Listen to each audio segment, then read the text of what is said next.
What is it that you guys are passionate about? It's something that we all strive to figure out, but some of us may never find. But anyone who has found something they're passionate about knows how easy it is to talk about the topic in conversation. You almost feel like you can say whatever you want because you know so much about it. But what happens when your passion is niche and whenever you're trying to explain it to someone, they don't understand? Or even worse, when you're talking to someone and you see them drifting off in conversation and they start to ignore you. This is probably relatable to most of you as an anime viewer. Explaining the appeal of anime can be hard sometimes. Explaining to parents can also be really difficult at times, telling them that you're passionate about cartoons made in Japan at age 23 and they just don't seem to get it. But when I started watching My Dress-Up Darling, I realized that the show almost felt too real. With the main character Gojo and his love for doll making and his friends around him just seem to think it's a strange obsession, it reminds me of my high school days when I was in love with anime. I wasn't the most popular kid in high school, and most of the time all I really wanted to do was talk about anime, but most people didn't watch the shows I watched, so it made things difficult.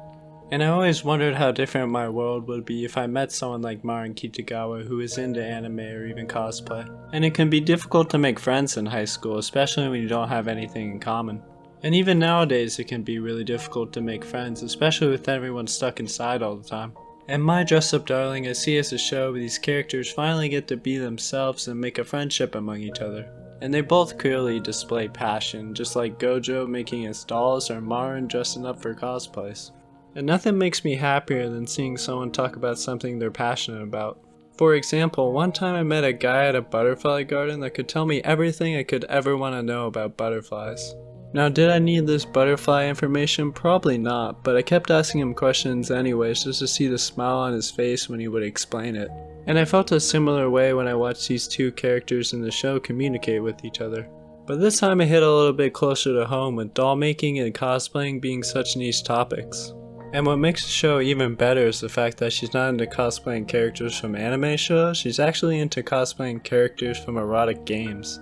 It's funny to see a character that's seemingly liked by everyone to have a passion for something that is so lewd. Although she's extroverted, she still is shy in nature when talking about the things she likes. And then she meets someone who finally gets it, someone who struggled in the same things that she has.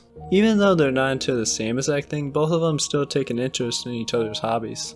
She even asked him to play the game Slippery Girls 2, and plot twist, he actually plays it. I can't even get one of my friends to watch an anime I recommend. And this show really gave me hope in a way. Seeing these characters' progression is what I'm looking forward to the most. They're both not perfect, but after Marin meets Gojo, I can see her finally starting to be herself.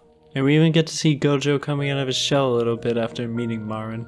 I hope that one day all of you can find something you're passionate about, or even find someone who's passionate about it with you. Or maybe you guys are just like me and have a passion for watching anime, which is partly why I like going to anime conventions, because everyone around me seems to get it. It's the only place where I really feel like I can be myself around people. So if I'm trying to say anything in this video, it's that watching My Dress-Up Darling was an eye-opening experience. And the characters are just like one of us, whether you're the shy and awkward like Gojo or the social butterfly like Marin. My Dress-Up Darling made me think differently, and that's what anime does for me. It makes me feel all different types of emotions that most things in life can't replicate.